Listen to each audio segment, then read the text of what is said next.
Today on our 2018 Subaru Impreza, we're going to be taking a look at and showing you how to install the Curt Class 1 Custom Fit Trailer Hitch Receiver, part number C11465.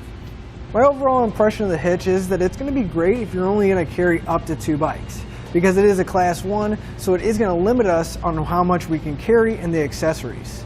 Now if you step up to a Class 2 or 3, it is going to open that up to a lot more options. It is going to sit right below the bumper, and we are going to see the cross tube. It's a Class 1 hitch, which means it's going to give us that 1¼ by 1¼ receiver tube opening, and it is going to be pretty close to flush with our bumper. This is going to be great for bike racks or cargo carriers, and the way we're going to attach it is going to be through the pinhole in the side here, and it does come with a standard 1/2-inch pin and clip. Now, per the manufacturer, Curt does recommend the use of a stabilization strap for any non-trailer loads or any loads that are not supported by tires. Now, if you need one of those stabilization straps, you can pick one up on our website using part number 18050.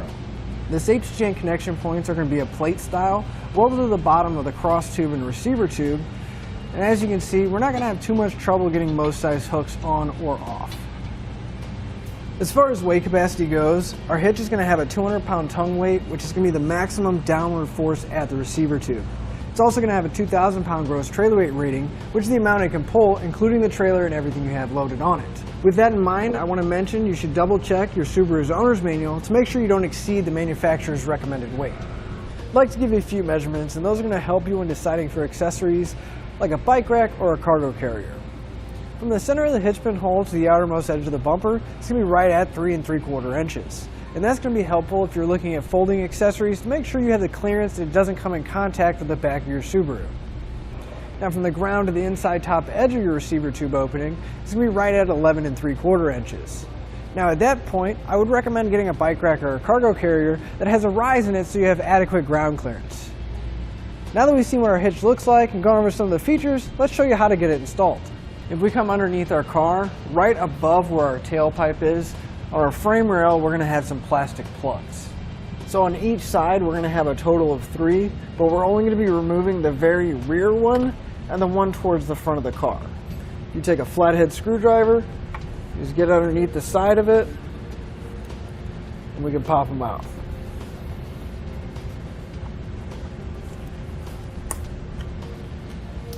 And we'll do that same thing on the other side of our frame. Now the hole that's towards the front of our car is going to serve as our access hole to get our hardware in place. However, we're going to have to file it just a little bit so we can get our hardware through. So I'm going to take a file on a drill and just go enough just to go ahead and get my hardware in.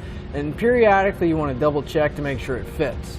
Now if you don't have a power file like this, you can use a hand file or even a drill bit, just enough to wallow out the edges so you can get your hardware in.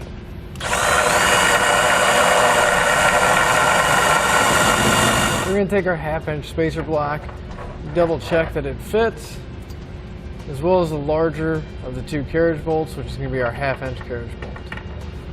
Now once we know that our hardware can fit through, we'll go ahead and do that for the other side as well. Now it's never a good idea to leave exposed metal on your car, so I'm going to come back with some spray paint, and hopefully it'll prevent any kind of rust and corrosion from building up on the frame. So we're going to start getting our hardware in place. You're going to want to grab one of the smaller fish wires.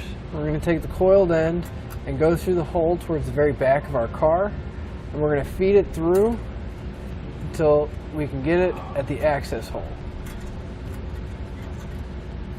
May take a little finesse, may reach in, just be careful because we did file it, so it's going to be sharp. Once you have that coiled end coming through, just kind of put a little bend in it.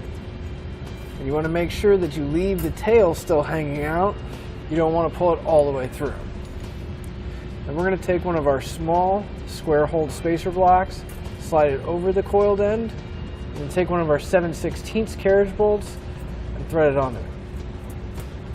One piece at a time, we're going to put our hardware into the frame. We push the spacer block in first. We can feed in the carriage bolt. Then we're going to pull our fish wire back towards the front so that the hardware drops through.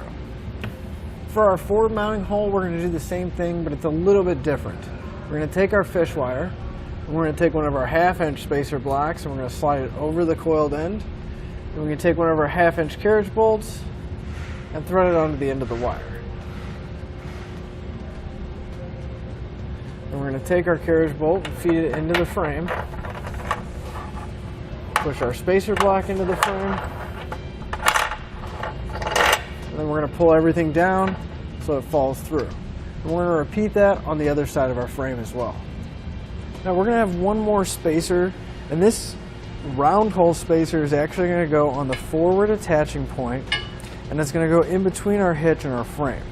So to make things a little bit easier on ourselves, so it's not moving around on us when we go to put our hitch in, I'm just going to take some tape and tape that spacer to the end of the hitch here. And this is going to be temporary just to make sure it doesn't slide around. You use whatever you have, electrical tape, packing tape. Just want to make sure that it's going to be secure on the hitch when we go to put it up, and we'll put that on both sides. With an extra set of hands, we're going to raise our hitch up. Just want to make sure you put your pull wires through the holes that are in the hitch. And we're going to raise it up over the exhaust. Then we can remove our pull wire with our hardware through the hitch. Just want to be careful not to push it back into the frame.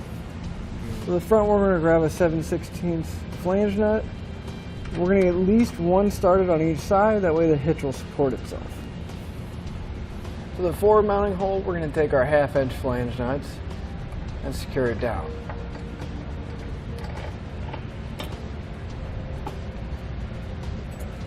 We're going to come back with a 3/4-inch socket and snug up our 1/2-inch hardware. For our 7/16 hardware at the back, I'm going to be using an 11/16 socket.